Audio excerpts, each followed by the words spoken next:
Hey guys, and welcome to my channel. If you're new around here, thanks for stopping by. My name's Tolu, and on this channel I share content all around personal finance, budgeting, frugal living, and I show you how to live your best life on a budget. In today's video we're going to be talking about one of my favorite topics, which is budget. I did a video a couple of weeks ago where I talked all about budgeting, what budgeting is, why it's so important, and the benefits of budgeting. If you haven't watched that video, then go ahead and watch it over there, and I'll also link it in the description box below so that you can watch it after this video. But in today's video, what I really want to do is dive into one of my favorite types of budgeting methods, and this is the zero-based budgeting method. Now, if you've been on my channel for any length of time, you'll know I've mentioned it in passing in a number of different videos, but what I haven't yet done on my channel is done a whole video dedicated to the topic of zero-based budgeting, and also shown you the zero-based budgeting worksheet in which you can download for free from my website. So what I'm going to be doing in this video is really explaining what the zero-based budget is, and what I'm also going to do is a walkthrough of a fictional zero-based budget. So I'm going to set one up from scratch using my budget template so that you can see a practical example of how it works and how you can create one for yourself. I hope by seeing the zero-based budget in action, it will really inspire you and motivate you and encourage you and show you how to do it too. I came across the zero-based budgeting method when I read Dave Ramsey's book, The Total Money Makeover. So I'm going to go by the definition in which Ramsey gives on his website. So on his website he explains that zero-based budgeting is a way of budgeting where your income minus your expenses equals zero. With a zero-based budget, you have to make sure that your expenses match your income during the month. That way you're given every dollar that comes in a job to do. Now that doesn't mean that you have $0 in your bank account, it just means that your income minus all your expenses equals zero. In a nutshell, what a zero-based budget is making sure you make a plan for your money at the beginning of the month. So give every single penny and every single pound a job to do, so your income minus all of your expenses needs to equal zero. So when creating your zero-based budget, the first thing you want to do is make sure you account for your four walls. So your four walls are your shelter, utilities, transport and food, and you can also add clothing in there as well. So those main 5 costs are your needs. So once those have been covered and they've been accounted for from your income, then the money left over is what we then need to assign to everything else. So your wants, saving, paying off debt, investing, etc. What I'm going to do now is do a fictional walkthrough using my zero-based budget template. The zero-based budget template that I currently have that you can download for free is for 1 month. I'm actually going to be releasing an annual one in the new year, which will be a paid version, so watch out for that, and I'll keep you updated when that version is available for download. But the free version, in which you can download below, is very much adequate for a month-to-month budget. Okay, so here we have my budget made easy template. So this is just the little intro page that just tells you a bit about the spreadsheet. Basically tells you how to download the spreadsheet, how to save the spreadsheet, and it just tells you what the different tabs are. So you've got the example sheet, budget sheet, and then a graph sheet, which I'm going to show you now. So the sample basically shows you an already pre-populated version of the template so that you kind of know how to plug your numbers into it. But what we're going to do is go through the actual budget tab. So this is the budget tab, and this is where you're going to put your numbers in. So the first row, number 3, is where you're going to put your opening balance. So this ideally should be 0, but obviously we know things don't always go to plan. So you may have planned your budget to 0, but you may have overspent a little bit in the previous month, in which case you might be under. So if your opening balance is a minus figure, you would put it here so that it gets deducted from the income in which you have available to spend that month. But ideally the opening balance should be 0. So here you put your income. So these are the rows for you to put income. I put 7 rows because ideally we want to have 7 streams of income. 7 is the number of completion. So that's what I'm trying to work towards, having 7 streams of income. So that's why I put 7 rows. But if you just got the one salary, so let's just say, for example, we're going to put a £3,000 salary for one of you. So one income of £3,000, and then the next income we're going to say is 500. So this will be our side hustle income for the month, or maybe not 500 actually, let's say 250. So 250, that's our side hustle income for the month. So then we have our total income right now, which is 3,250. If it was minus 50, you're going to see the total is going to minus 50 from it. So yeah, now we're 3,200 instead of 3,250 because our opening balance is a negative. But equally, if you were in a positive number, then that number would have gone up. So whatever your opening balance is either going to be added to your income or it's going to be taken away from your income. And then that's the figure that you have to work with for the month. So we're going to do the budget. We're going to budget £500 for food. We're going to budget £100 for takeaway.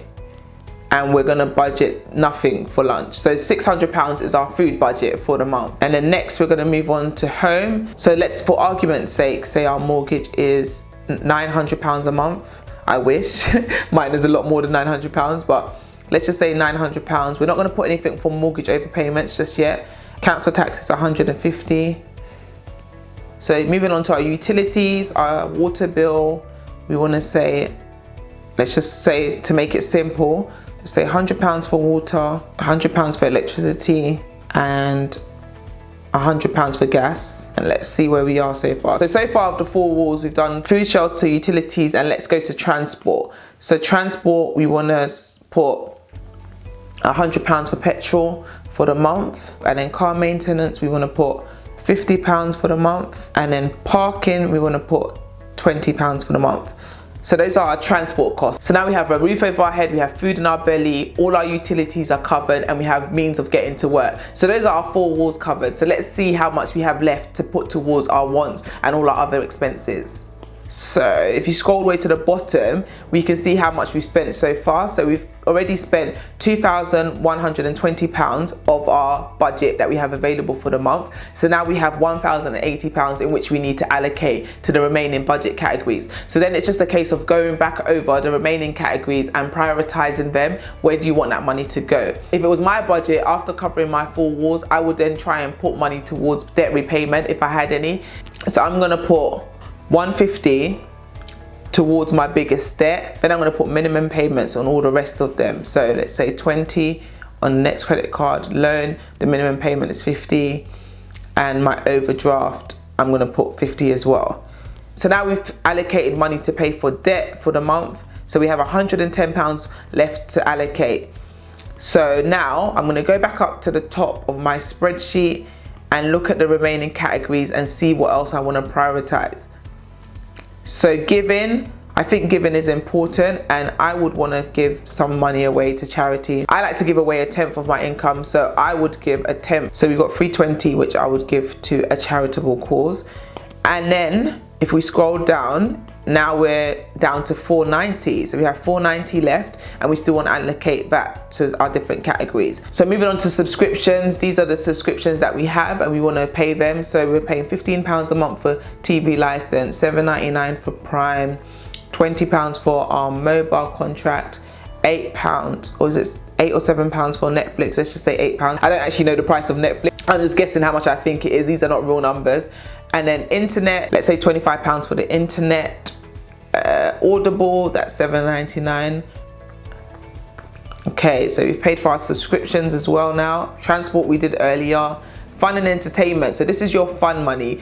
So fun and entertainment, I think, is important to factor into the budget if you can afford to do so. So give yourself some kind of fun allowance so that your budget isn't so restrictive and so that you're not tempted to just spend money from other budget categories. So if you give yourself a fun budget, that means that once that fun budget is done, it's done. There's no more money to spend on to next month. But if you don't put a cap on your spending, you don't give yourself a budget, you don't give yourself a limit to how much you can spend, what you'll find is that you will just keep constantly overspending every single month.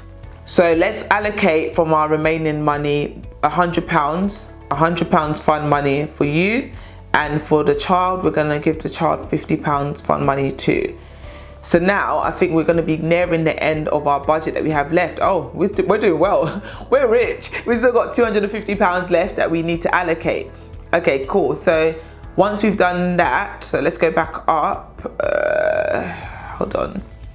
So let's go back up to insurance. Yeah, so we need to pay our insurance bills. We're going to put £50 for our car insurance, £30 for our life insurance, and £20 for our home insurance. Okay, so now we've paid all our insurances. Childcare, I don't have any childcare, so I'm going to leave that blank. So moving on, we've done our debt. So now we've got investment account and sinking funds account and emergency fund in which we need to put money to. Okay, so for the sake of this example, I'm going to put £50 to my emergency fund, and then I'm going to put £50 to the first of my 2 sinking funds. So we've got 50 there and then 50 there.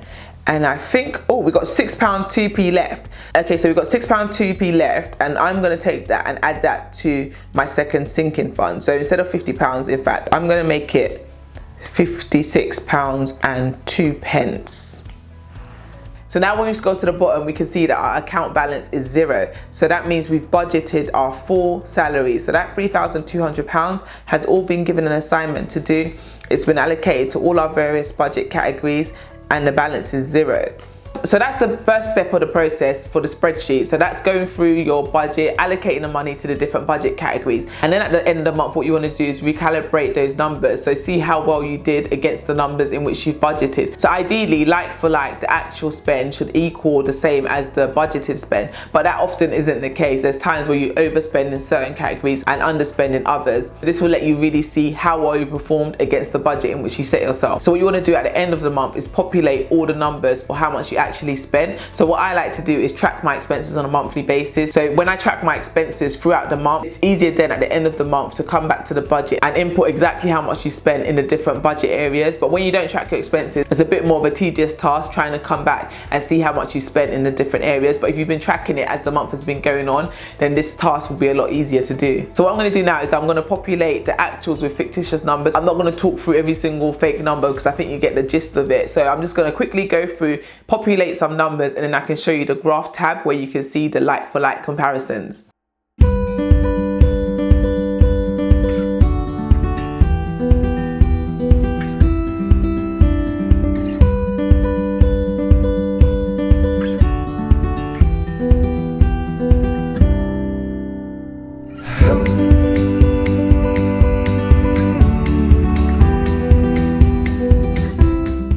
Okay, so there we have it. So I'm going to go back to the top now and look at our numbers just briefly. So on food, we've overspent by £100. On takeaway, we've underspent by £50, which meant overall we were over by £50. Moving on to the home, you can see that the home expenses were exactly the same. So there was no over or underspend in that category. Same thing with utilities, same thing with giving, same thing with subscriptions. Oh, same thing with transport as well. What's interesting here is that petrol was over, but then maintenance was under, which meant that the transport budget still ended up being exactly the same. So we came in bang on the money. Moving on to fun and entertainment, we have a difference of £20. So the fun money is under by 20, whereas the child budget was over by 10, which meant that we came in with £10 still left over. And then moving on to insurance, it was exactly the same as budgeted. The reason why I did that for a lot of these categories is because these kind of expenses are fixed, so it's the same that you pay every single month, so there won't be much variation. Whereas things like petrol, things like the fund money, things like food budget, those things are variable, those change month in, month out, which is why I made it more reflective of what it's like in real life when you're budgeting. So with debt, again, the repayments, I've done them as if they were the same. We didn't put anything in investing. And then moving on to the sinking funds. Sinking funds were exactly the same, and the emergency fund was the same too. So at the end of the budget, what we found is that we ended up overspending by £34. So what that would mean is that the next month when you're doing your budget, you'll be minus 34 when you start.